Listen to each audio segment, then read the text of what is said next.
Party এবং পায়ের rock কাটা পার্টি, এরা কারা এদেরকে জনগণ জানে না। শিবির যে রক কাটে এটি আন্তর্জাতিকভাবে সমাদৃত, সুতরাং এটিকে জাস্টিফাই করার কোনো সুযোগ নেই। তাহলে ছাত্রদল যে চাঁদাবাজি করে সেটাও তো আন্তর্জাতিকভাবে স্বীকৃত। আমি উদাহরণ দিই, আপনাদের আমলনামাও আছে, সবার আমলনামা নিয়েই আজকে হাজির হয়েছি। আসসালামু আলাইকুম। আপনাদের ঠিক মনে থাকার কথা, আমাদের রেজবি ভাই কিছুদিন আগে তিনি বলেছিলেন ইসলামী ছাত্র শিবির এবং জামাত ইসলাম তারা রক কাটে। ছাত্র দলের সাধারণ সম্পাদক জনাব নাসির উদ্দিন নাসির তিনি বলেছিলেন যমুনা টিভিতে এসে যে শিবির যে রক কাটে এটি আন্তর্জাতিকভাবে স্বীকৃত এবং এটি জাস্টিফাই করার কোনো সুযোগ নেই, এটি বলেছিলেন, আপনারা জানেন। সুপ্রিয় দর্শক, আপনারা আরেকটি নিউজ অবশ্যই জানেন এবং দেখেছেন। আমি অসুস্থ ছিলাম তাই ভিডিওটি বানাতে পারিনি, যে কিছুদিন আগে ছাত্র দলের নেতার রক কেটে দিয়েছে বিএনপি নেতারা এবং যার কারণে বিএনপির 2 নেতা বহিষ্কারও হয়েছেন। এটি চ্যানেল 24 এর নিউজ। আমার একটি কথা মনে পড়ে, সেটি হচ্ছে তোহমত। তোহমত এমন একটি পাপ, যখন আমি একটি অপরাধ করিনি, সেই অপরাধ আমার উপরে আপনি চাপিয়ে দিয়েছেন, মিথ্যাভাবে চাপিয়ে দিয়েছেন, তখন ওই অপরাধটি আল্লাহ আপনাকে দিয়ে করাবেন। মানে যিনি মিথ্যাভাবে অপরাধ দিয়েছেন তাকে দিয়ে আল্লাহ সেই অপরাধটি করাবেন। তো জনাব রিজভী সাহেব তিনি বলছেন জামাত ইসলাম ইসলামী ছাত্র শিবির তারা রক কাটে এবং ছাত্রদলের সাধারণ সম্পাদক জনাব নাসির উদ্দিন নাসির সেটাকে তিনি বলছেন আন্তর্জাতিকভাবে স্বীকৃত এবং এটা জাস্টিফাই করার কোনো সুযোগ নেই। সেই জনাব নাসির উদ্দিন নাসিরের কর্মীর রক কাটেছে বিএনপি, অর্থাৎ রিজভির কর্মীরা। বুঝেছেন বিষয়টা? যেই রিজভি এবং যেই নাসির উদ্দিন নাসির সাহেবরা জামাত এবং শিবিরকে রক কাটা বলেছে, সেই তাই নিজেরা নিজেদের রক কেটে বহিষ্কৃত হয়েছে। এই হচ্ছে আসল বিষয়। তো আমরা যখন বলে থাকি অমুক রক কাটা, অমুক ব্যাংক দখল, আমরা তো কথা শুনে থাকি যে জামাত ইসলামী নাকি ব্যাংক দখল করেছে। কোন ব্যাংক?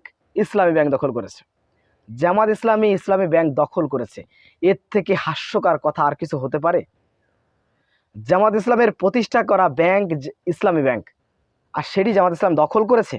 এটা আসলে কোনো মানে নিজের বাড়িতে যখন দুর্বৃত্তরা আমার বাড়ি থেকে আমাকে তাড়িয়ে দিয়েছে জোর খাটিয়ে, সেই বাড়ি 16 বছর আমাকে ভোগ দখল করতে দেয়নি আমার বাড়ি, এটা দুর্বৃত্তরা দখল করেছে। যখন দুর্বৃত্তরা পালিয়ে গেল, যখন আমার বাড়িতে 16 বছর পরে আমি উঠলাম, তখন আমাকে বলা হলো আমি নাকি সেই বাড়ি দখল করেছি। এর থেকে হাস্যকর বক্তব্য আর হতে পারে না। বিএনপির একজন এত বড় মাপের একজন নেতা হয়ে এ ধরনের কথাবার্তা যারা বলে থাকেন যে জামাত ব্যাংক দখল করে, তাও শুধু জামাত ইসলামী ইসলামী ব্যাংকই দখল করেছে এমনটি বলে, আর কোনো ব্যাংকের কথা কিন্তু বলে না। তো ইসলামী ব্যাংক দখল করার কি আছে? ইসলামী ব্যাংক তো জামাত ইসলামের প্রতিষ্ঠা করা ব্যাংক, জামাত প্রতিষ্ঠা করেছে ইসলামী ব্যাংক, তো এটা দখল করার কি আছে? তো এই ধরনের ঠুনকো কথাবার্তা বলে এদেশের মানুষকে বিভ্রান্ত করা যাবে না। এখন মানুষ খুবই সচেতন। বাংলাদেশের প্রত্যেকটি ব্যক্তির হাতে স্মার্টফোন রয়েছে, তারা সোশ্যাল মিডিয়া ইউজ করে, অতএব জানে কারা কি বলছে, কাদের কথা কতটা গ্রহণযোগ্য। তো আমরা বারবার বলে আসছি, আওয়ামী লীগ 16 বছরে যে ট্যাগের রাজনীতি করেছে, জামাত ইসলাম এবং ইসলামী ছাত্র শিবিরকে রক্কাটা হিসেবে, রাজাকার হিসেবে এবং বিভিন্ন অপবাদ দিয়েছে, ট্যাগ লাগিয়েছে। আপনি হাসিনা পালিয়ে যাওয়ার পর একই ট্যাগ জামাত শিবিরের বিরুদ্ধে লাগাচ্ছেন, এটার ব্যাক হিসেবে আপনারা কি পাচ্ছেন? আপনারা জনগণের কাছে ঘৃণিত হচ্ছেন এবং আপনার দলের নেতাকর্মীরা ঠিক তাই করছে। আপনারা যা বলতেছেন, মানুষের পরে তোহমত দিচ্ছেন, সেম তাই করতেছে। তো আমাদের দেশের ভিতরে একটি অস্থিরতা বিরাজ করছে, আপনারা দেখতে পাচ্ছেন, আপনাদেরকে বুঝতে হবে। তো আমি যেটা বলতে চাই, জামাত ইসলামী বা ইসলামী ছাত্র শিবির বিএনপির শত্রু নয়। আপনি জামাত শিবিরকে শত্রু হিসেবে দাঁড় করায়েন না। এদেশে ইসলামপন্থীরা আপনাদের শত্রু নয়। ইসলামপন্থীরাদের আদর্শ একরকম, আপনার আদর্শ আর এক রকম। জামাত শিবির এবং ইসলামপন্থীরা তারা কোরআনের রাষ্ট্র বাস্তবায়নের জন্য কাজ করে, আপনারা জিয়াউর রহমানের আদর্শ বা জাতীয়তাবাদী আদর্শ বাস্তবায়নের জন্য কাজ করেন, এটাই পার্থক্য। তো এখন আপনারা সবাই মিলে, বিএনপি, জামাত, শিবির, আপনারা সবাই মিলে এই রাষ্ট্রকে পরিষ্কার করেছেন, জঞ্জাল মুক্ত করেছেন, হাসিনাকে পতন করেছেন। সেই হাসিনা এই 16 বছরে যে কোটি কোটি টাকা কামিয়েছে, সেই টাকাগুলো এখন আপনাদের বিরুদ্ধে ব্যবহার করতেছে এবং বাংলাদেশকে অস্থিতিশীল করার জন্য তারা কার্যক্রম করে যাচ্ছে, আপনারা দেখতে পাচ্ছেন। তো এরপরেও আপনারা বিভাজনের এই অমুকের রক কটা, এই ধরনের মিথ্যা কথাবার্তা, এই আওয়ামী লীগের ট্যাগ আপনাদের মুখে আমরা শুনতে চাই না।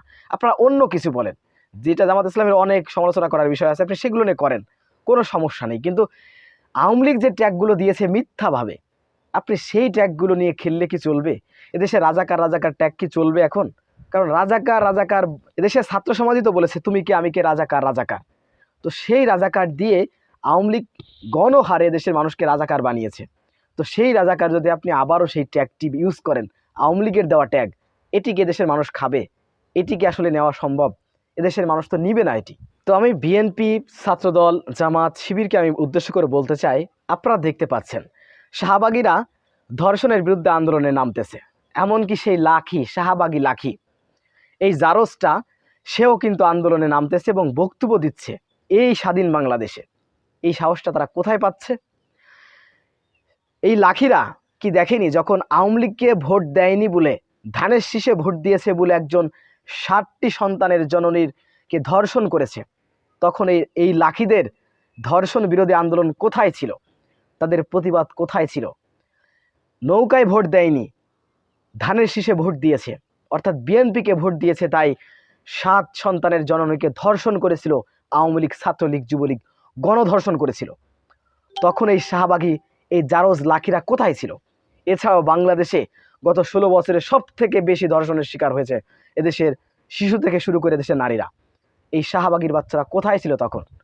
তখন কথা বলেনি। এখন আপনারা লক্ষ্য করলে 21 টিভিতে আপনারা দেখবেন যে ভারতের তারা ষড়যন্ত্র করে এই লাখিদেরকে রাজপথে নামিয়েছে এবং তাদের দিয়ে এই ধর্ষণ একটি সিম্পেথি এখানে জনগণের নেওয়ার চেষ্টা করতেছে, যারা ধর্ষণের বিরুদ্ধে নারীদের পাশে দাঁড়াচ্ছে, এই সকল মানে শাহবাগী জারজরা।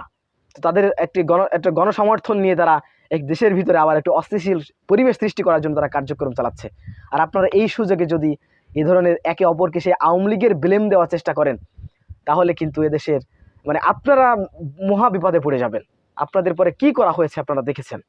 তো এই শাহবাগ, লাখি, ভারতীয় ভারতীয় আধিপত্য, মোদির যে সকল লেসপেন্সাররা বাংলাদেশে আছে, প্রত্যেককে মোকাবেলা করার জন্য বিএনপি, জামাত এবং শিবির আপনারা ঐক্যবদ্ধ থাকবেন।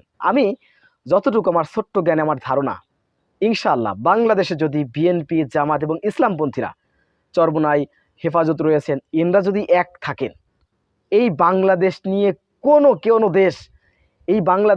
কোনো দেশ রক্তচক্ষু দিয়ে চাকাতে পারবে না। খারাপ নজরে তাকানোর কোনো শক্তি নেই।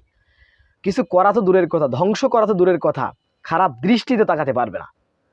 তো আপনাদের ভিতরে, বিএনপি জামাতের ভিতরে এই বিভাজনটা কে তৈরি করে দিচ্ছে? এটা আপনাকে বুঝতে হবে। আওয়ামী লীগ তার সর্বোচ্চ দিয়ে চেষ্টা করতেছে বিএনপি জামাতের ভিতরে বিভেদ তৈরি করা, এবং বিএনপির ভিতরে কিছু আওয়ামী লীগ রয়েছে। আমি 1 নম্বরে বলবো ফজলুর রহমান, আপনারা দেখেছেন, একদম আওয়ামী লীগ। এর ভিতরে আর আওয়ামী লীগের ভিতরে কোনো পার্থক্য নেই। এ প্রচুর ইসলাম বিদ্বেষী। আমি বিএনপির ভাইদেরকে বলবো, আপনারা 16 বছর দেখেছি আপনারা ইসলামপন্থীদের সাথে আছেন, আপনারা ছিলেন। হঠাৎ করে কেন কিছু নেতারা, আমি সবাইকে বলবো না, বিএনপির অধিকাংশ তার ইসলামপন্থী, তো কিছু মানুষ দেখতেছি মাহফিলে বাধা দিচ্ছে, অপকর্ম করতেছে, এবং জামাত, শিবির, ইসলামী স্কলারদের বিরুদ্ধে তারা সমানে সমালোচনা করে যাচ্ছে। এদেরকে চিনতে হবে, এরা আওয়ামী লীগপন্থী মানুষ। আমি আওয়ামী লীগ বলবো না, এরা আওয়ামী লীগের ধারার মানুষ। এদেরকে নিয়ে বাংলাদেশে যদি কিছু করতে যান, আপনাদের দলের ক্ষতি হবে।